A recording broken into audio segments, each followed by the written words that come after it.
नमस्कार। आज के इस वीडियो में जानेंगे मुद्रा प्रसार के कारण क्या होते हैं, यानी कॉजेज़ ऑफ इन्फ्लेशन। इन्फ्लेशन आप जानते हैं, इन्फ्लेशन का मतलब क्या होता है? महंगाई होता है। जब एक सीमित मात्रा से अधिक मुद्रा की छपाई कर दी जाती है, तो वो जो मुद्रा यानी मनी होती है, उसकी वैल्यू घट जाती है। ठीक है? कोई भी चीज़ महंगी हो जाती है, उसी को हम मुद्रा प्रसार कहते हैं, यानी हम कहते हैं कि महंगाई बढ़ गई है। ये बात आपको समझ में आई होगी। अब हम समझते हैं मुद्रा प्रसार के कुछ कारण क्या होते हैं। देखिए, सबसे पहले देखिए 2 कारण होते हैं। पहला होता है मौद्रिक आय में वृद्धि, जिसमें अभी हम बात करेंगे। दूसरा होता है उत्पादन में कमी। सबसे पहले हम बात करते हैं मौद्रिक आय में वृद्धि, यानी जब मौद्रिक आय में वृद्धि हो जाती है तो क्या होता है? इन्फ्लेशन बढ़ जाता है। सबसे पहला है सरकारी नीति यानी गवर्नमेंट पॉलिसी। अब समझिए, देश को आर्थिक संकट से बचाने हेतु अगर सरकार अतिरिक्त मात्रा में मुद्रा निर्गमित करती है, तो देश में मुद्रा की मात्रा आवश्यकता से ज़्यादा हो जाती है पूरी इकोनॉमी में, जो कि मुद्रा प्रसार की स्थिति उत्पन्न कर देता है, यानी महंगाई का कारण बन जाता है। क्योंकि बहुत सारा पैसा हो गया तो उसकी वैल्यू कम हो जाती है। अगला है घाटे की वित्त व्यवस्था यानी डेफिसिट फाइनेंसिंग। देखिए, जब सरकार के खर्चे बहुत अधिक बढ़ जाते हैं तो उनकी पूर्ति करों के द्वारा या लोन लेकर नहीं हो पाती है, तो सरकार क्या करती है? बजट होता है उसको घाटे का बजट बना देती है, जिससे वो क्या करती है? नोट छापकर उसे पूरा कर दिया जाता है।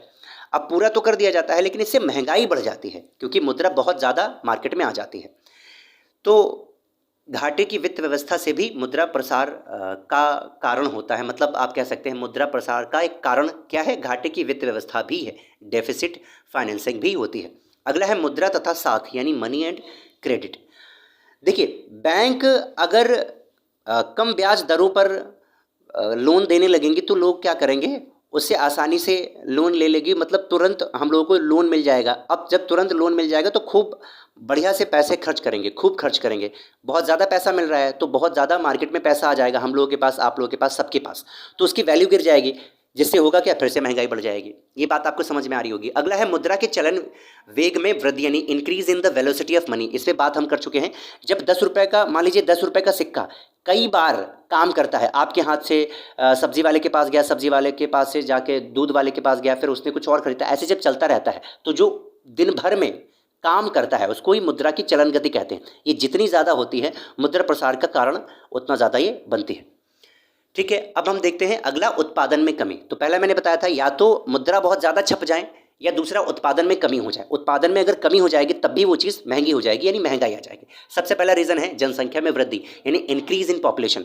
जब मान लीजिए वस्तुओं का उत्पादन तो ठीक ठाक हुआ हमारे देश में, लेकिन जनसंख्या में वृद्धि हो गई तो क्या करेंगे? वो कंज्यूम करना यानी डिमांड बढ़ जाएगी, वो कंजम्पशन शुरू कर देंगे, जिससे होगा क्या? जो उत्पादन हुआ था वो खत्म होने लगेगा और अब उत्पादन कम हो जाएगा, जिससे होगा क्या? उनकी जो प्राइस है वो हाइक हो जाएंगी, वो बढ़ने लगेंगे। ठीक है, ये पहला रीज़न हो गया। दूसरा हो गया सरकार की व्यापारिक नीति, ट्रेड पॉलिसी ऑफ गवर्नमेंट। कभी कभी सरकार खूब सारा पैसा कमाने के लिए यानी विदेशी मुद्रा प्राप्त करने के लिए वस्तुओं का निर्यात करने लगती है। तो उससे उससे होता क्या है? देश में वस्तुओं की कमी हो जाती है और डिमांड उतनी है तो क्या हो जाएगा? वो वस्तुएं क्या होती हैं? महंगी होने लगती हैं। तो ये काफ़ी बड़ा कारण माना जाता है किसी भी देश में मुद्रा प्रसार का, मुद्रा प्रसार के कारण का। ठीक है, तो सरकार की व्यापारिक नीति भी सोच समझ कर किसी भी देश में किसी भी सरकार को लेना चाहिए। अगला है कर नीति। यदि सरकार वस्तुओं पर अधिक कर लगा देती है, जैसे अधिक कर, जैसे सेल्स टैक्स हो गया, आदि लगा देती है, तो वस्तुओं के दाम बढ़ जाते हैं, जिससे क्या होता है? मांग में कमी होने लगती है। भाई ज़्यादा पैसा लेंगे तो हम थोड़ा मांग में कमी कर देंगे क्योंकि इतना पैसा है नहीं। तो उत्पादक भी उन वस्तुओं का उत्पादन करना कम कर देते हैं, जिससे होता क्या है? पहले ही कम थी, महंगी वस्तुएं थी और कम हो गई तो उसकी प्राइस और बढ़ जाएंगी। तो कर जो नीति होता है उसको भी हिसाब से रखना चाहिए। अगला है अनैतिक प्रवृत्ति यानी अनलॉफुल टेंडेंसीज।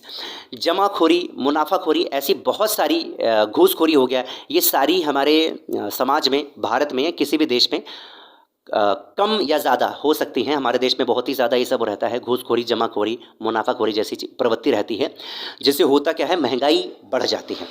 जमाखोरी तो बहुत बड़ा है। आपने देखा होगा बहुत सारे लोग, जब कोई भी चीज़, जब आप कह सकते हैं जैसे कोरोना के समय में हुआ था, वस्तुएं इतनी कम नहीं हुई थी जितना हाहाकार लोगों ने मचा के रख दिया था, और लोगों ने क्या कर दिया? फिर जमाखोरी कर दिया। क्यों? क्योंकि उनको मालूम था कि कोरोना का डर है तो लोग खरीदने आएंगे, तो जमाखोरी करके रख लिया और लोगों से कहने लगे कि मेरे पास नहीं है, मेरे पास नहीं है। ठीक है, और जब वो ज़्यादा पैसे बढ़ा के देने लगे, अरे भैया 200 की जगह 150 ले लो, 200 ले लो, 300 ले लो, ठीक है, तब वो क्या करने लगे, वो बाहर निकाल के बेचने लगे। तो वो जमाखोरी की वजह से ऐसा हुआ और खूब पैसा कमाए। ठीक है, तो ये अनैतिक प्रवृत्ति भी होती हैं जिसकी वजह से होता क्या है, वस्तुएं महंगी हो जाती हैं। तो आपको ये समझ में आया होगा कि मुद्रा जो प्रसार होता है उसके रीज़न क्या है, मतलब इन्फ्लेशन जो होता है वो कैसे उत्पन्न होता है, ये चीज़ आपने जाना।